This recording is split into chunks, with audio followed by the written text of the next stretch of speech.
안녕하세요. 자, 100점을 목표로 하는 최고들만 덤벼라. EBS 변형 문제다. 오늘은 광문자전 그리고 경제제시문 문법. 요거는 이제 경찰대 문제야. 근데 이제 좀 쉬웠죠. 경찰대 문제 치고는. 가장 까다로운 문제 중에 하나가 경찰대 문제인데, 경찰대 문법 문제는 사관학교랑 경찰대는 상위권은 시험을 보는 게 좋아. 가서 떨어져도 좋고 합격하면 더 좋고, 떨어지면 굉장히 자극이 돼. 내가 나름 상위권이었는데 경찰대 사관학교 떨어지고 나봐 그러면 후유증이 있는 게 아니라 막 오기가 생기고, 그리고 공부를 더 하게 돼. 그래서 성공한 애들이 의외로 많아. 떨어지고 나서 8월에. 그래서 9월 평가원부터 이제 막 공부를 해가지고 살아나는 그런 경우라서 그냥 상위권은 가볍게 가서 사관학교나 경찰대를 봐. 작년에 사관학교 본 학생들은 딱 보고 왔더니 9월에 도요새에 관한 명상 그리고 수능에 관동물고 그대로 또 나와가지고, 그다음 경찰대 본 애들은 올해 문법 어려웠잖아. 그 올해 문법 문제 2015 B형 거 그거 다 있어 경찰대에. 좀 더 어렵게 어려운 문제가. 그래서 효과가 있어요. 그래서 6월에 평가원 못 보고 8월에 보는 수능이야. 그래서 8월에 가서 또 막 잘 보고 이런 경우가 있다. 자, 광문이라는 자는 거지였다. 못생긴 거지 두목이야. 한때 종로의 저작거리에서 구걸하고 다닌 적이 있었다. 자, 현재 종로의 시장에서 구걸하고 다닌 적이 있었다. 주인공 광문 동그라미. 자, 보통 너희들이 알고 있는 고전소설의 주인공은 제자가인, 아주 뛰어난 사람, 아름다운 사람, 도술 부리는 사람, 실력 있는 사람, 능력 있는 사람. 예덕선생전은 똥을 치우는 남자를, 그 다음에 광문자전은 거지를 주인공으로 삼았으니까 이게 이제 보통 사람들, 이 박지원 때에 이르러서 혁명과도 같은 일이지. 이런 사람이 주인공이 됐으니까 굉장히 근대적인 내용이 되는 거야. 그때 거지 아이들이 광문을 추대하여 패거리의 우두머리로 삼고 소굴을 지키게 했다. 자, 거지들의 운막집을 지키게 했다. 날이 몹시 차고 눈이 내리던 어느 날이었다. 거지 아이들이 함께 구걸하러 나갔으나 그중 한 아이만 병으로 따라가지 못했다. 조금 있다가 그 아이가 추위에 떨며 거듭 흐느끼는데 그 소리가 몹시 처량하였다. 광문은 너무나 불쌍해서 몸소나가 밥을 빌어왔다. 자, 광문은 따뜻한 마음씨를 갖고 있습니다. 날이 몹시 차고 눈이 내리던 어느 날, 자, 한 거지 아이가 죽게 되는 사건과 관련이 됩니다. 그런데 병든 아이에게 밥을 먹이려고 하니 그 아이는 벌써 죽어 있었다. 거지 아이들이 돌아와 보고는 광문이 그 아이를 죽였다고 의심하여, 자, 누명을 쓴 거죠. 광문이 뒤집어 쓴 누명. 함께 광문을 두들겨 패서 내쫓았다. 자, 광문은 어른이라도 아이들이 여러 명이니까 무서운 거지. 아이들한테 안 되죠. 광문은 밤에 엉금엉금 기어서 마을의 어느 집으로 들어갔다가 그만 그 집 개를 놀라게 하고 말았다. 그래서 그 집주인이, 네모칸 쳐라, 집주인이 광문을 잡아다 꽁꽁 묶으니 광문은 큰 소리로 외치기를 나는 원수를 피해온 것이지 감히 도적질을 하러 온 것이 아닙니다요. 영감께서 제 말을 믿지 못하신다면 내일 아침에 저자에 나가 알아보십시오 하였다. 그 말이 몹시 순박하므로, 자, 광문의 성격 순진무구하다. 집주인은 내심 광문이 도적이 아닌 줄 알고서 새벽녘에 그를 풀어주었다. 광문은 고맙다는 인사를 하고는 떨어진 거적을 달라고 하여 가지고 떠났다. 집주인이 끝내 몹시 이상하게 여겨 그 뒤를 밟아 멀찍이서 바라보았다. 자, 멀찍이서 바라보았더니 거지 아이들이 시체 하나를 끌고, 자, 죽은 거지 아이죠, 수표교에 와서 다리 밑으로 던져버렸다. 자, 거지 아이들의 몰인정한 행동이야. 사람이 죽었는데 그냥 던져버린 거죠. 광문은 다리 속에 숨어 있다가 떨어진 거적으로 그 시체를 싸서 몰래 짊어지고 갔다. 그러고는 서쪽 교회의 공동묘지에다가 묻고 나서, 자, 교회의 공동묘지에다 묻고 나서 통곡하기도 하고 무얼하고 중얼거리기도 하는 것이었다. 자, 거지 아이들과 대조되는 광문의 의로운 행동이죠. 따라서 주인 영감, 집주인이 광문을 우대하게 된 계기가 이 일이다라는 거야. 사실 뭐 저기 우리나라 우리나라도 이게 죽음이 사실 멀지 않은데 여러분들은 이제 한참 어릴 때니까 서울의 공동묘지는 저쪽에 저리 망우리 이쪽으로 가야 되잖아. 그래서 이게 도심에다가 이렇게 공원, 개무덤하고 사람 무덤하고 이렇게 같이 만들어주는 게 좋다라는 학자들의 의견이 있어. 삶과 죽음, 죽음은 부정해야 할 게 아니고 늘 우리 가까이에 있다. 그래서 공원처럼 조성하면 되는 거거든. 다만 이제 서울은 공동묘지다 이런 선언이 하일지의 소설에 나오는데 저녁에 딱 높은 데 올라가서 서울 시내를 한번 이렇게 쫙 봐봐. 진짜 공동묘지야.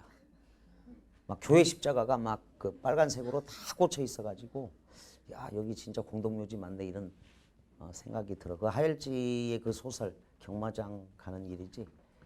그러니까 이제 그 양반이 프랑스에 유학 갔다 이렇게 오면서 보니까 서울만의 어떤 특성이 딱 보였던 거야.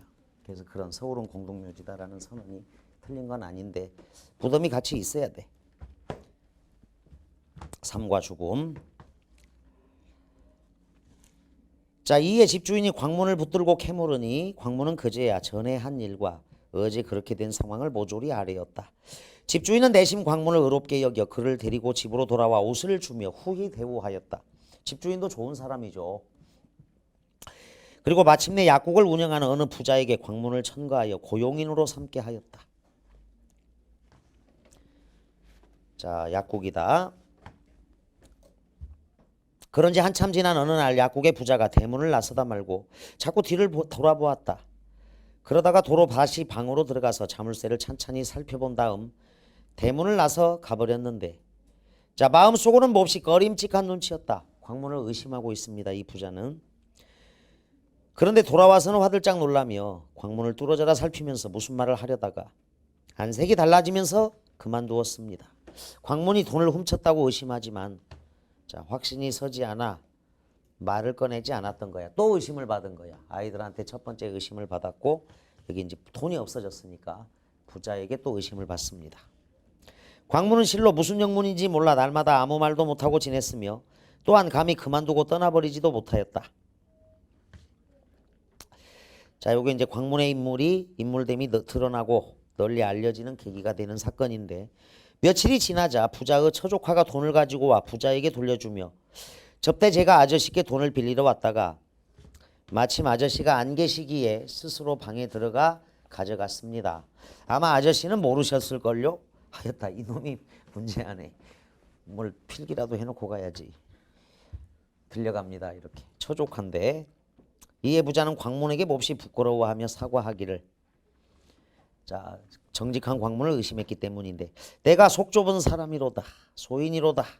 점잖은 어른의 마음에 상처를 주었으니 앞으로 자네를 볼 낯이 없네. 자 어른이라고 지금 대접을 하죠. 광문을 하였다. 그리고는 자기가 잘 알고 지내는 여러 사람들과 다른 부자와 큰 장사치들에게 두루 광문을 의로운 사람이라고 칭찬하였다. 자 광문의 신에 있는 행동이 널리 알려졌고 이제 서울 사람들이 모르는 사람이 없어. 광문을 널리 알린 거죠. 중략 뒷부분 광문은 길을 가다가 싸우는 사람을 만나게 되면 저도 역시 우통을 벗고 싸움판에 뛰어들었다.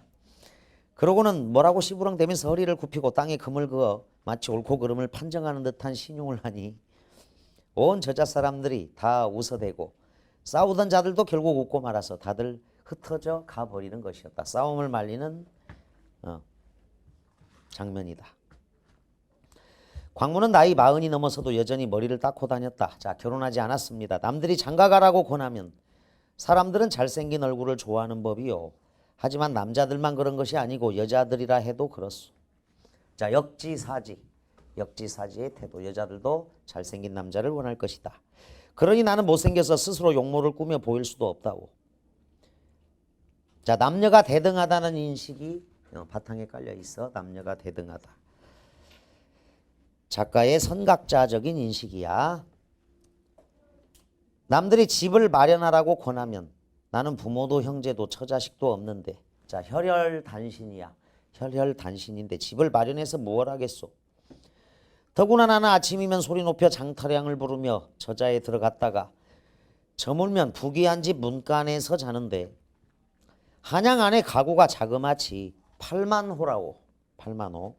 그러니 내가 날마다 처소를 바꾼다 해도 이게 이제 동가식 서가숙 요걸 얘기하는 거야.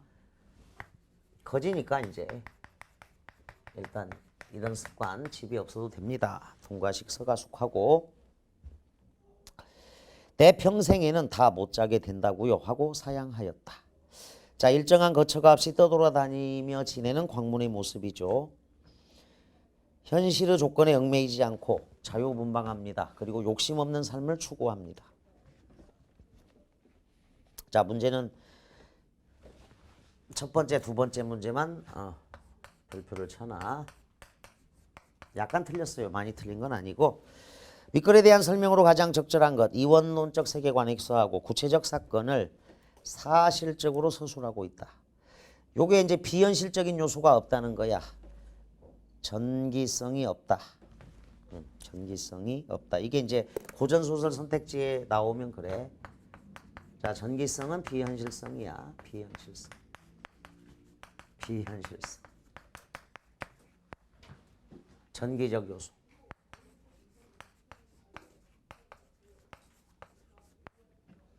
자, 바람 불어라 그러면 막 바람이 일어나고 비 내려라 그러면 비가 쏟아지는 거야. 근데 이제 전기성이 없는 거지. 이게 사시남전기 이런 소설도 전기적인 내용이 있는 데가 있고 없는 데가 있는데 2008년 사시남전기는 요걸 출제했어. 구체적이고 사실적인 묘사. 자, 전기적 요소가 없다. 그래서 2번이 답이야. 구체적 사건을 사실적으로 서술하고 있다. 당대 사회상이 잘 나타나 있죠. 이 당시 18세기에 서울의 가구 수가 8만 5 정도 됐다. 이런 것도 정보도 주고. 전기성이 없는 걸 얘기해. 쌤 제자 중에 이름이 전기성이라고 있었다. 학생 이름인데. 성은 전씨고 이름이 기성이야. 그러니까 이제 기성아 수원고등학교 졸업한 애였는데 애들이 근데 이제 부를 때는 전기성 이렇게 불렀지. 이름만 부를 때는 기성아 이렇게 나오고 같이 성이랑 부를 때 야 전기성 이렇게 부르는 거지.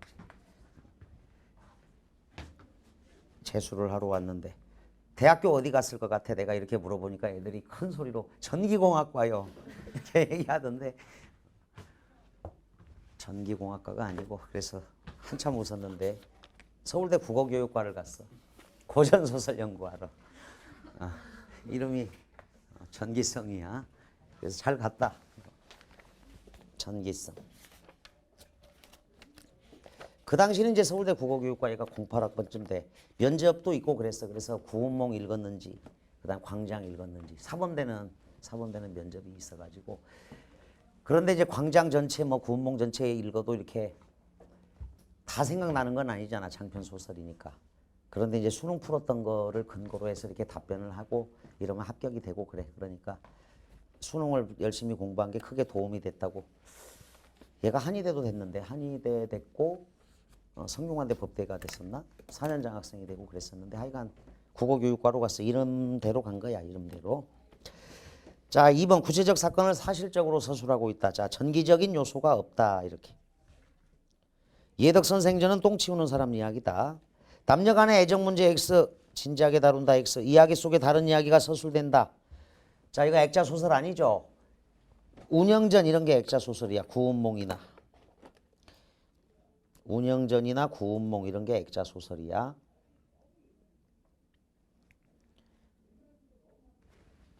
자, 그래서 비현실적 요소가 없다라는 거. 비현실적인 요소도 없다. 호풍환우와는 비현실적 요소가 없다. 현실적인 이야기다. 비속어를 사용하여 비속어 안 나옵니다. 이건 번역이죠. 한문 소설이야. 원래 비속어를 사용하여 서민적 분위기를 조성한다. 비속어 사용 때문이 아니고 직업 자체가 서민적이죠. 거지니까 거지 이야기. 두 번째 문제를 되게 많이 틀려. 자, 12번 겸손합니다. 광문의 성격. 주위에서 장가들기를 권하니 역지사지의 입장에서 자신의 추함을 들어 거절했고 인정이 있어요. 아픈 거지 아이를 위해서 먹을 것을 구해다 주고 시신도 수습해 줬습니다. 인정이 있고 재치가 있습니다. 자, 우스갯 모양으로 다른 사람들의 싸움을 화해시키죠. 자기 분수를 압니다.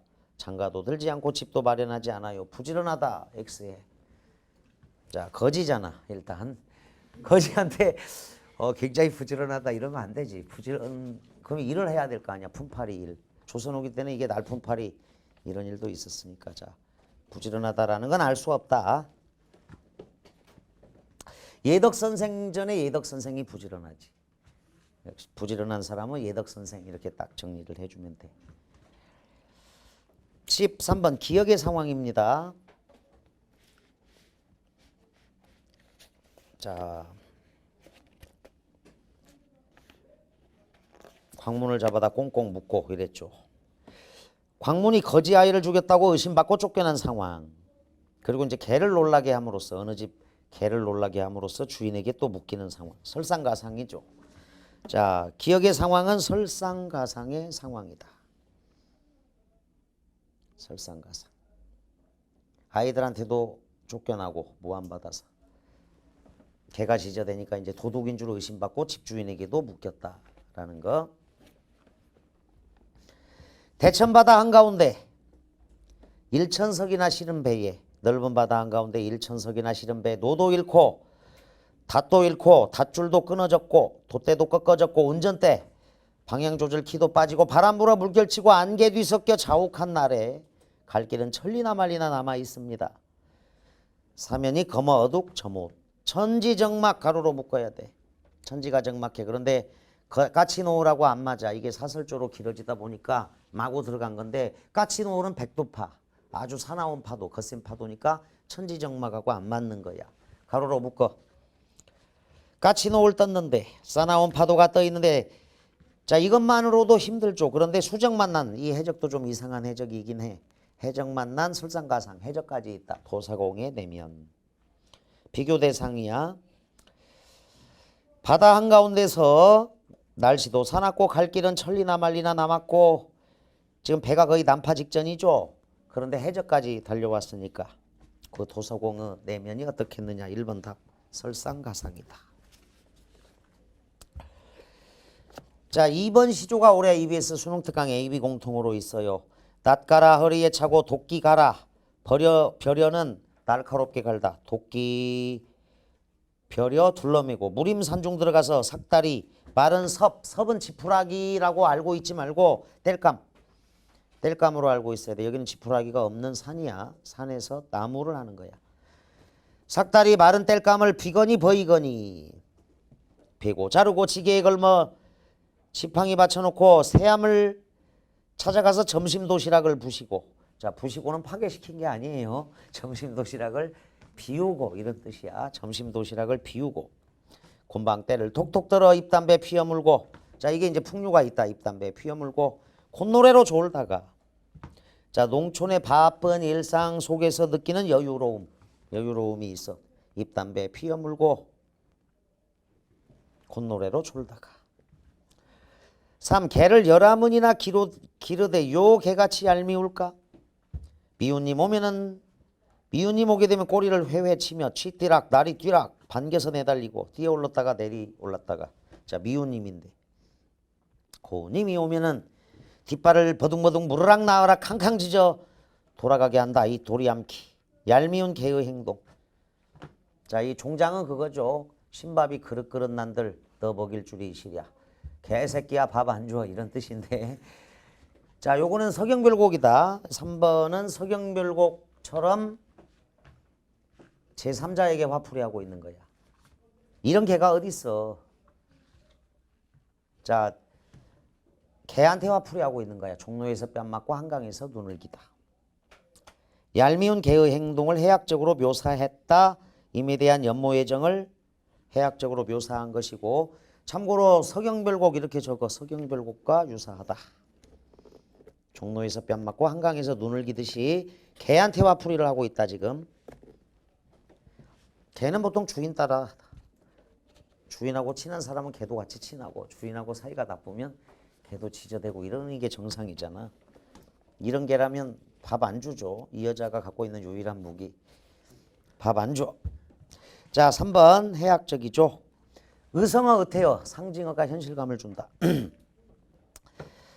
자 4번 시조도 이게 대화체 대화인데 요 시조는 그걸로 알고 있어야 돼. 현학적인 시조. 현학적인 시조의 대표야 이게. 댁들의 동난지 사오. 그게 이제 여러분 동난지 거기 앞에다가 이게 사설시조가 나왔으니까 여러분 동난지 사시오 이렇게 나와. 댁들의 동난지 사오. 저 장수야 그 무엇이라 외치느냐 어디 한번 사자. 이게 이제 한자어휘고 계절시야 계절. 근데 이제 여러분 동난지 사세요. 자 장수가 장사꾼이 얘기를 하니까 고객이 저 장수야 내 상품 내 황화 그 무엇이라 외치느냐 한번 사보자 했더니 이제 중장으로 들어가서 외골내육 양목이 상천. 자 겉은 뼈 속은 고기 두 눈이 하늘로 향해 있고 전행후행 앞뒤로 가는 모습 소아리 8쪽 작은 다리가 8개 큰 다리가 2개 청장 아샤샥 아샤샥. 자 상징어 의성어 하는 동난지 사오. 지금 중장만 넣는 거야. 초장은 장수와 고객의 대화체 대화가 있고 중장이 요 장면이야. 그랬더니 이제 고객 입장에서 동난지가 뭐지? 이렇게 이제 갔다가 종장. 장수야 하 거북이 외치지 말고 계젓이라 하려면 이렇게 이제 종장이 끝나. 쉬운 우리말 계젓 사세요 이러면 되는데 왜 어려운 한자어휘를 써서 새로운 뭔가 좀 특별한 상품인 것처럼 고객을 속이고 그 상품을 설명을 한자어를 막 총동원해서 아주 특별한 것처럼 설명하고 있어. 그래서 현학적인 내용. 계젓장수가 현학적인 사람이야. 자 알겠죠? 외골내육 양목이 상천 전행후행 소아리 8쪽 대아리 2쪽.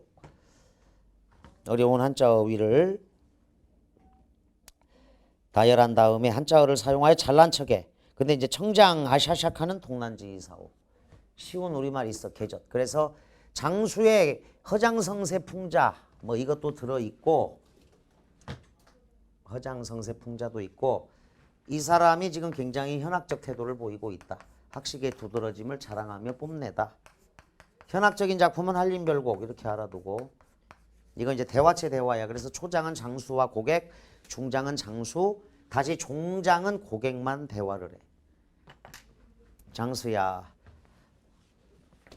거북하게 외치지 말고 그냥 계젓이라 하려면 이 내용이야. 옛날에 이제 외제를 좋아하던 풍토가 있어가지고 이게 저기 트럭에다가 소금 싣고 온 사람들이 미국 소금 사세요 그러면 처음에는 국민들이 많이 사줬어. 근데 미국 소금보다 우리나라 소금이 더 좋은 거잖아. 굳이 소금을 얘기한다면. 그런데도 막 팔렸던 시절이 있었다고. 외제를 다 좋아하는 풍토에 편승해서 더 비싸고. 자 계젓장수의 현학적 태도가 나와 있다. 자 5번은 2001년도 수능에 나왔던 작품. 바람도 시원없는 고개 구름이라도 시원없는 고개. 방해물 장애물 화자와 임 사이에 방해물 장애물이야. 산진이 수진이 해동청 보람에도 매의 종류야. 다 시원없는 고봉장성령 고개. 아주 험난한 고개를 얘기하는데 종장이 그 너머에 님이 왔다 하면 나는 아니 한 번도 시원어물이라 이렇게 임을 만나겠다는 강한 의지 이런 게 있는 겁니다. 자 그래서 여기 세 번째 문제 답은 1번으로 하자. 됐지? 13분의 1. 14번 니은의 상황에 적절한 속담. 니은의 상황. 광무는 실로 무슨 영문인지 몰라 날마다 아무 말도 못하고 지냈으며 또한 감히 그만두고 떠나버리지도 못하였습니다. 벙어리 냉가슴 앓는구나. 이게 맞습니다. 답답한 사정이 있어도 남에게 말하지 못하고 혼자만 괴로워하며 걱정하다. 떠나지도 못하고 약국 부자가 돈을 도둑맞고 광문을 의심할 때 광문은 영문을 모릅니다. 잠자코 일만 하고 있습니다. 떠나지도 못합니다. 소 잃고 외양간 고치기는 망양보례 이렇게 적으면 돼. 망양보례로 적어놔. 사후 약방문이죠. 망양보례라는 어려운 말이 또 있으니까 혹시 모르니까 이런 게 나올 때 당황하지 않도록 해. 소 잃고 외양간 고친다. 망양보례. 그래도 고쳐놔야지. 닭 쫓던 게 지붕 쳐다본다.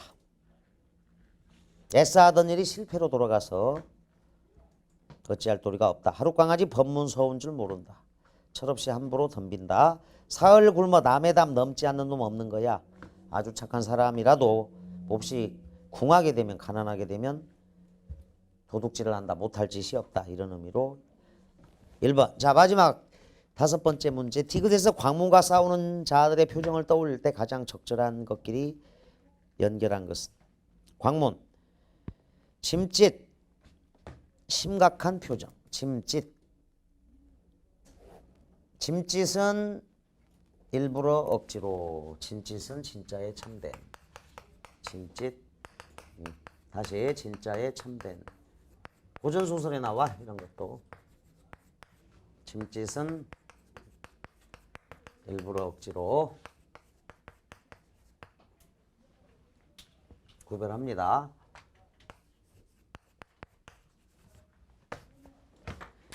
자, 짐짓 심각한 표정. 옳고 그름을 판정하는 듯한 신용. 짐짓 심각한 표정. 싸우는 자들은 어처구니가 없다. 자, 싸우던 자들도 웃고 말아서 어이없는 표정이겠죠. 광문의 우스운 행동에 어이없어서 웃음이 나와서 결국 화해를 하게 되는 그런 상황이라고 보면 돼. 자, 15번 답은 이. 됐지? 여기는 문제가 뭐 그렇게 어렵지는 않아. 광문자전은 그래서 박지원 소설이 양반전 그리고 자, 호질이 출제가 됐고 민홍전도 평가원에 출제가 됐습니다. 민홍전도 참 재밌는 소설인데.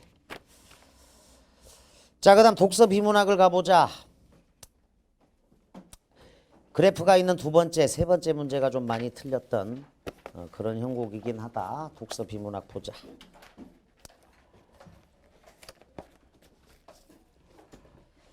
조세전가에 대해 이해한 내용이야. 요거는 이제 사관학교에도 경찰 사관학교에도 한번 나옵니다. 유사한 내용으로. 두 번째 문제가 그래프. 세 번째 문제, 두 번째 문제는 선택지라든가 이걸 좀 바꿔놨어요. 평가원하고 2008년 6월 평가원이야. 정부는 조세를 부과해 재정사업을 위한 재원을 마련한다.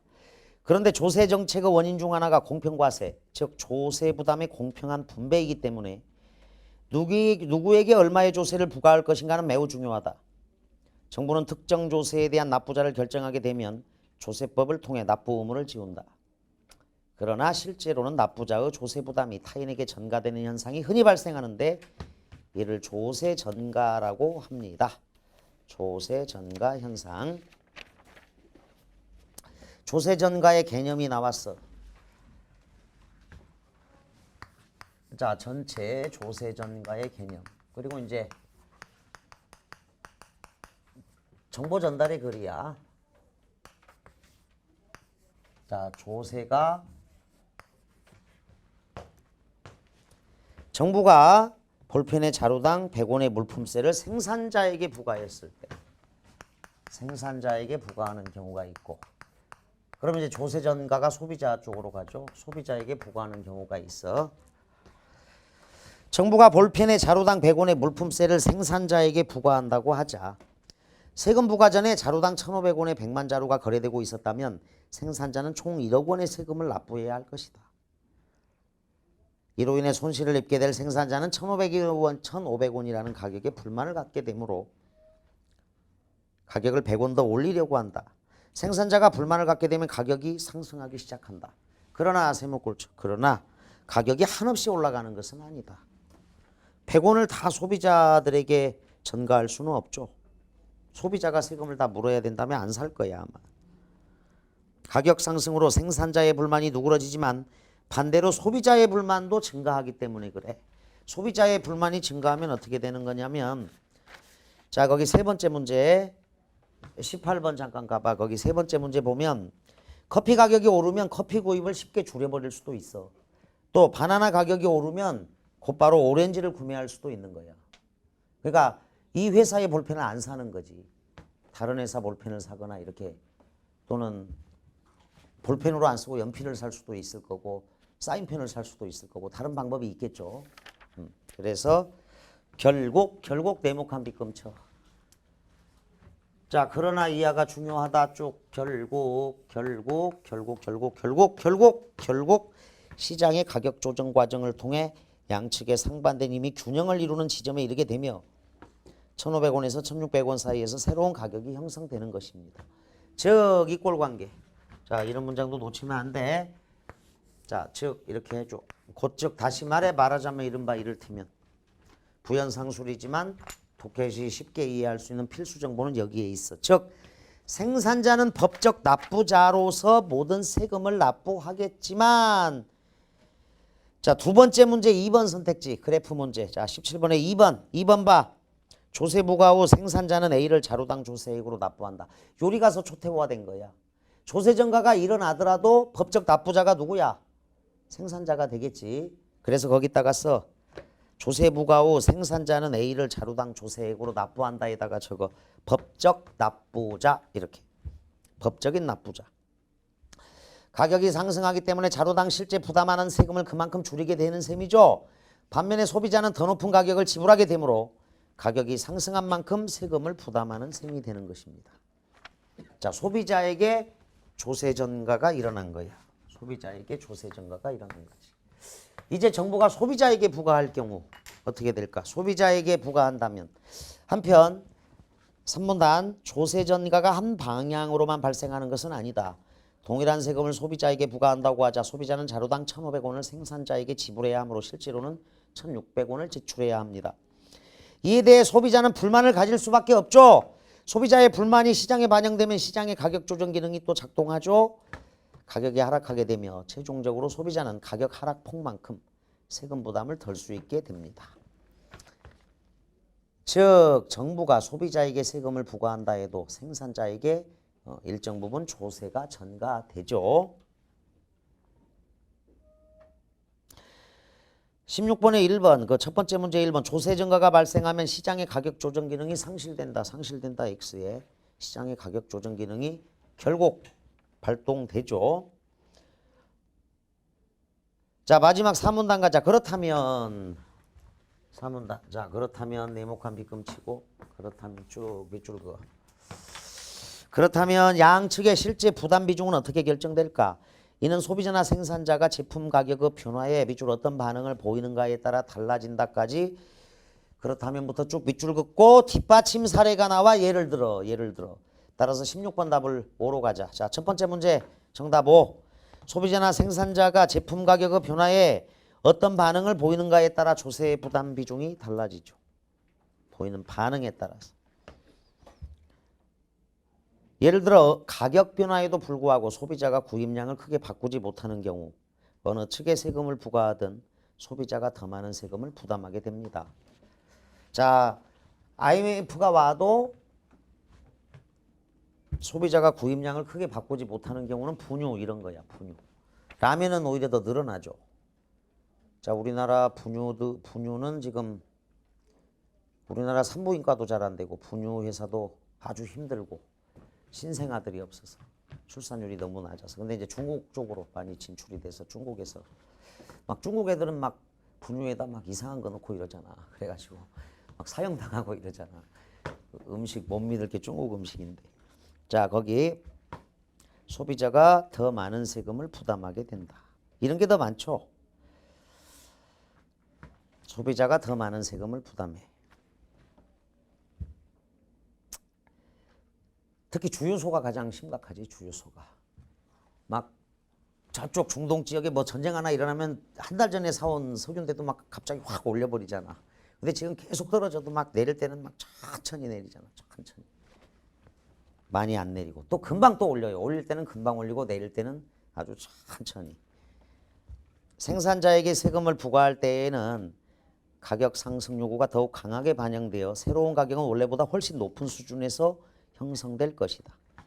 즉 이꼴관계 생산자의 세금이 소비자에게 많이 전가됩니다. 그러나 소비자에게 세금을 부과할 때에는 가격 하락 요구가 잘 반영되지 않아. 가격이 크게 떨어지지 않습니다. 원래 가격이 좀 떨어져야 되잖아. 소비자에게 세금을 부과할 때에는. 소비자가 대부분의 세금을 부담해. 소비자에게 부과할 때는. 주유소. 한편 가격 변화에도 불구하고 밑줄 생산자가 생산량을 크게 바꾸지 못하는 경우에는 누구에게 세금이 부과되든 생산자가 더 많은 세금을 부담하게 될 것이다. 이러한 조세 전가 현상으로 인해 정부는 누가 진정한 조세 부담자인지를 파악하는 데 어려움을 겪을 수밖에 없다 그랬습니다. 자, 첫 번째 문제 1번 시장의 가격 조정 기능이 상실된다. X 유지됩니다. 이 생산자에게 조세가 부과될 경우 결국 소비자가 세금을 전액 부담 X에 전액 부담은 아니죠. 1번, 2번 같은 내용이야. 시장의 가격 조정 기능에 의거해서 소비자가 세금의 일부를 부담하는 거지. 예전에 한때 그랬어. 여러분들 그 광고, 그러니까 카피, 그 광고 모델이 누구냐에 따라서 가격이 크게 올라요, 사실은. 그러니까 텔레비전에서 광고하는 그 광고 모델 비용도 소비자들이 내고 있어. 그걸 알고 있어야 돼. 광고 모델이 누구냐. 이것도 소비자들이 내는 거야. 그러니까 한때 이제 고 최진실을 분유회사에서 이제 광고 모델로 엄마가 되고 나서 이렇게 쓰려고 했는데 이제 워낙 높잖아, 몸값이. 최진실은 슈퍼스타니까. 그래서 소비자 단체에서 항의하고 이랬다고. 분유값 올릴 게 뻔하니까 불매운동 펼치겠다. 그냥 평범한 아주머니들로 광고해라. 소비자 단체가 압력을 집어넣어서 그 회사가 수용한 사례도 있어. 그 다음에 이미연 씨가 아마 그 인꼬 부부로 알려 있다가 이혼이 된 다음에 그 냉장고 회사에서 이미연 씨에게 손해배상을 하려고 그랬었어. 인꼬 부부 이미지 때문에 냉장고가 잘 팔렸는데 이혼해가지고 이제 그게 파경이 됐으니까 우리 냉장고에도 안 좋은 이미지가 있고 디오스인가 그럴 거야. 그래서 벌금 내라 이랬거든. 근데 이제 또 그 내용이 전달되니까 소비자들이 야, 이혼녀는 좋은 냉장고 쓰면 안 되냐 이래갖고 더 많이 사주는 거야. 그래서 오히려 이게 노이즈 마케팅처럼 이면이 이게 벌금을 물은 게 아니라 그 냉장고가 엄청나게 올라갔어, 인기가. 이혼을 했다는 이유만으로 그러면 그런 냉장고 쓰면 안 돼? 이러면서 소비자들이 인정을 해준 거야. 그러니까 소비자도 이제 지금 압력단체가 돼 있는 거지. 적절하게.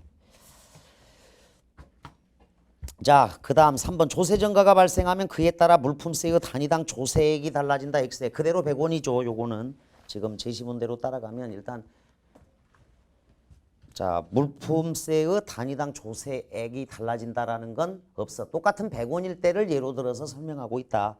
자, 누구에게 세금이 부과되든 소비자와 생산자가 동시에 조세증가 혜택을 누리는 건 아니죠. 생산자에게 부과되면 소비자에게 전가가 되니까 조세증가 혜택이 생산자에게 있고 소비자에게 부과되면 불만을 가져서 안 사니까 이쪽으로 생산자 쪽으로 조세증가가 일어난다. 동시에 X에 자, 그래서 첫 번째 문제 정답 5번. 두 번째 문제 거기 S1에다가 0원이라고 적어.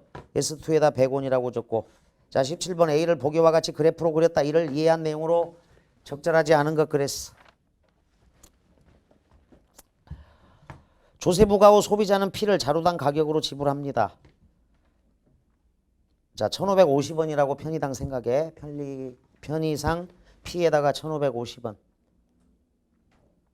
50원의 조세 증가 현상이 있었다. 이 조세 부과 후 생산자는 법적 납부자야. 그래서 A를 자루당 조세액으로 납부합니다. 3. 조세를 100원에서 50원으로 줄이면 공급 곡선 S2가 오른쪽 아래로 이동하죠. 자, 100원과 0원 사이 오른쪽 아래로 이동해. 원래 평가원에서는 S1이 오른쪽 아래로 이동한다 해서 이게 정답이었다고.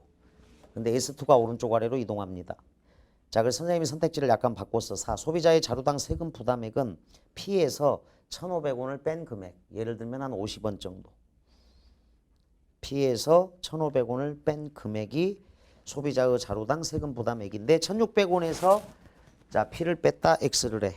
원래는 이제 P에서 1,500원을 뺀 것이다 였어. 맞는 선택지였다고. 자, 4번 답. 조세 부과로 판매량이 100만 자루에서 Q로 줄어들게 된 것입니다. 자, 17번에 4. 18번 기억에 해당하는 사례로 가장 적절한 것. 상표와 상관없이 가장 저렴한 샴푸를 구매하는 소비자. 얘들아, 저렴한 샴푸라면 조세 전가가 일어난다 하더라도 이 기업 측에서 더 많이 부담하는 걸 얘기하는 거야. 그래서 저렴하다라는 건 그만큼 세금 부담을 소비자에게 전가하지 않으니까 저렴한 거다. 그렇게 이해를 하면 돼. 2. 커피 가격이 오르면 커피 구입을 쉽게 줄여버려요. 바나나 가격이 오르면 곧 오렌지를 구매하면 돼요. 따라서 1, 2, 3은 소비자가 더 많은 세금을 부담하는 경우가 아니다. 니은 4번가 유행이 바뀌어 재고를 처분해야 하는 액세서리 생산자. 유행이 바뀌어버리면 빨리 재고를 떨어야죠. 유행이 완전히 바뀌면 이제 끝장나니까. 그래서 니은 바로 윗줄 생산자가 생산량을 크게 못 바꾸지. 그래서 4번이 답이야. 그런데 5번가 사과를 오래 보관할 수 있는 시설을 소유한 농장주. 사과를 오래 보관할 수 있다는 건 생산량을 조절할 수 있는 경우야. 생산량을 조절할 수 있죠. 어떻게? 사과가 수확되는 시기가 9월, 10월이잖아. 이때는 싸, 사과가. 그래서 무조건 사들여, 싼 값에.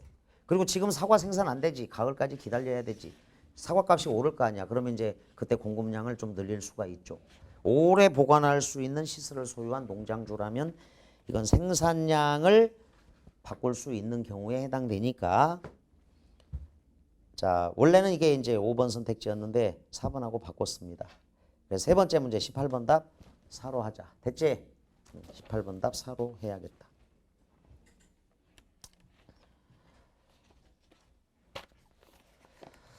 자, 문법 두 문제인데 요거 2002 수능, 2011 수능, 그리고 1409 A형 통사적 합성어, 비통사적 합성어를 빨리.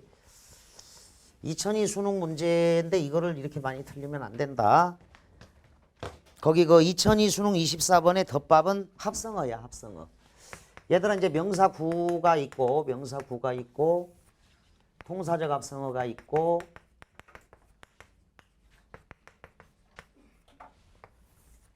조교는 밖에 나가서 좀 대기하라고 그래. 비통사적 합성어가 있는데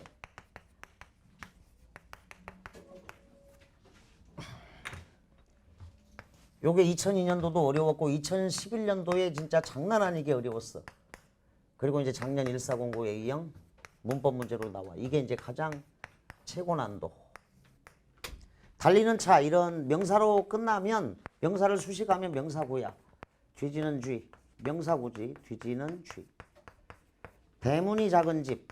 대문이 작은 집. 명사를 수식하는 건 다 명사구야. 그 다음에 예를 들어서 깨끗한 교실. 깨끗한 교실. 어둑어둑한 저녁. 어둑어둑한 저물 무렵. 저녁. 이렇게. 이런 건 다 명사구들이지. 근데 붙여 쓴다면, 자, 붙여 쓴다면 합성어야. 붙여 쓴다면 합성어야. 만약에 이제 이런 표현, 달리는 차를 붙여서 쓴다면 이거 이제 합성어가 되는 거야.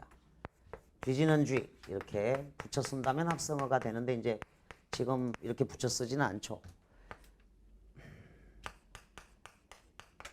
깨끗한 교실을 붙여 쓴다면 합성어가 될 거야. 어둑한 뭐 저녁 이러자. 붙여 쓴다면 합성어가 돼. 그러니까 이제 합성어 중에는 우리하고 나라는 원래 띄었어야 돼. 근데 결합력이 워낙 강하니까 그래서 새색시, 첫사랑 이런 건 다 합성어가 된 거야. 하도 결합력이 강해서. 자, 우리나라는 지금은 아예 붙여 쓰고. 자, 새 색시, 새 옷, 새 친구, 새 교실. 이 경우는 다 띄어야 돼. 새 옷, 새 교실, 새 친구 다 띄지. 근데 이건 붙여 쓴단 말이야. 결합력이 너무 강해서 합성어가 된 거라고. 첫사랑도, 첫 출근 뭐 이런 거는 다 띄어 쓰는 건데 원래 이게 이제 결합력이 강해서 합성어가 된 거야. 자, 작은 집은 합성어죠. 근데 합성어가 되면서 뜻이 좀 달라졌죠. 밤낮도 호두과자하고 달리 호두과자는 그대로 호두과자인데 밤낮은 늘 언제나 항상의 뜻이야. 작은 집은 큰 집, 작은 집. 설에 작은 집 식구들이 우리 집에 왔다.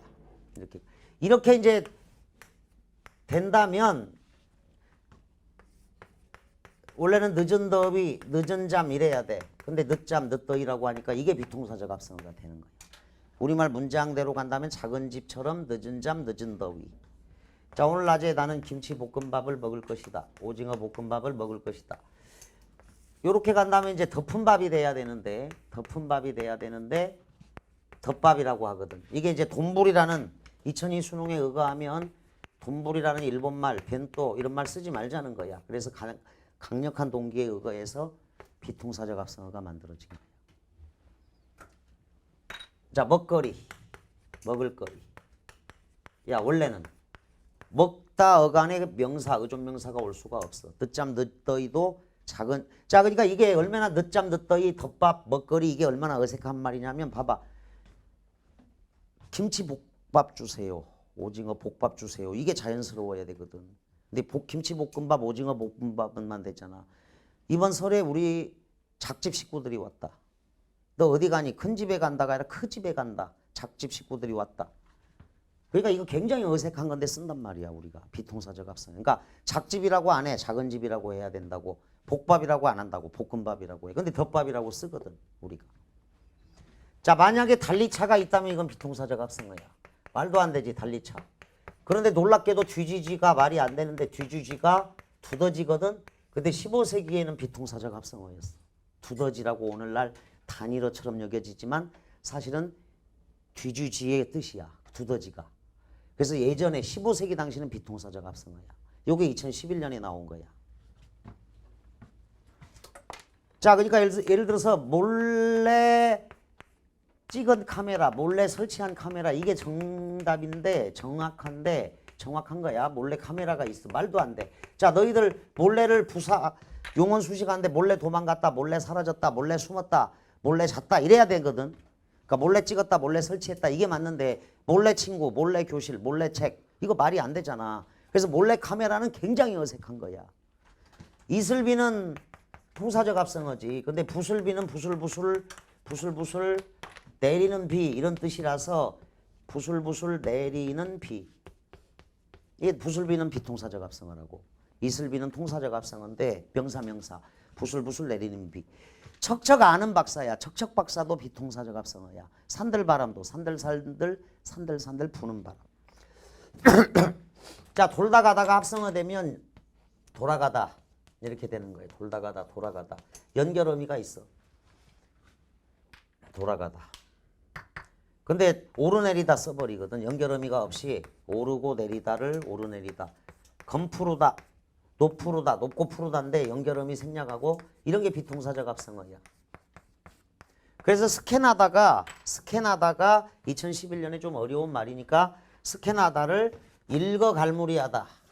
자 스캔하다는 일거갈무리하다 이렇게 제안을 했다고. 이건 통사적 합성어로 제안이 된 거고 스캔하다야. 근데 입갈무리하다 이렇게 되면 이제 비통사적 합성어가 되는 거야. 입갈무리하다 이러면. 자 원래 결벽증이라는 말이 너무 어려우니까 2002년도 수능에 의거하면 이게 한자가 굉장히 어렵거든. 남달리 깨끗함을 좋아하는 성질. 결벽증이 너무 어려우니까 깨끗 버릇으로 바꾸자 이랬어. 학자들이. 깨끗 버릇. 남달리 깨끗함을 좋아하는 버릇. 깨끗 버릇으로 바꾸자 이랬어. 근데 깨끗한 교실은 있지만 깨끗 교실 이상하잖아. 그 다음에 버릇은 원래 잠버릇, 손버릇, 체언하고만 결합해. 그러니까 깨끗 버릇. 그래서 이거는 학자들이 제안했는데 언중들이 사용을 안 해.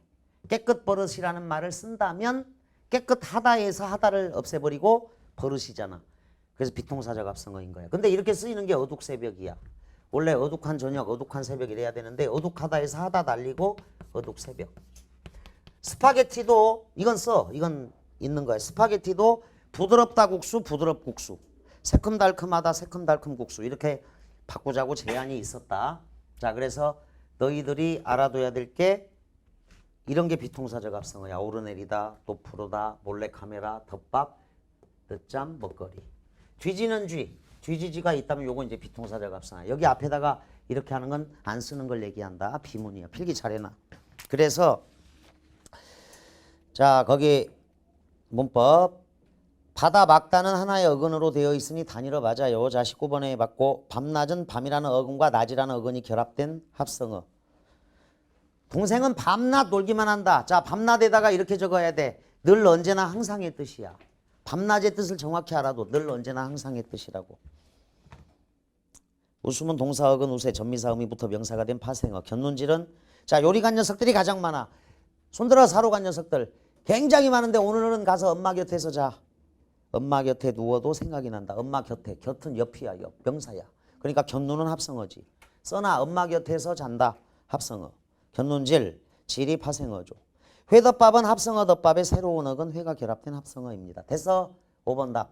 마지막 문제로 가자. 그 선수의 장점은 경기의 흐름을 잘 읽고 다른 선수들에게 공을 잘 보내준다는 것이다. 주어 서술어 호응이 안 돼 있네.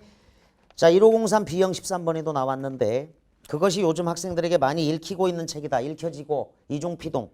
읽다 읽히다 어지다가 결합됐어.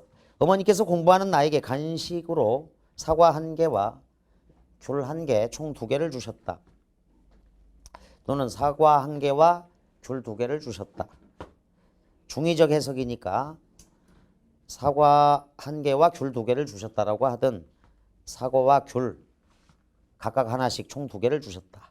3번 조심해. 축산 농가를 위해서 식사할 때마다 우유 한 컵씩 드셔서 건강합시다. 자, 건강하다, 행복하다, 평안하다, 행복하다, 조용하다, 형용사지. 바로 명사, 명령문으로 쓸 수 없어. 자, 건강하게 삽시다. 건강하게 지냅시다. 이래야겠죠.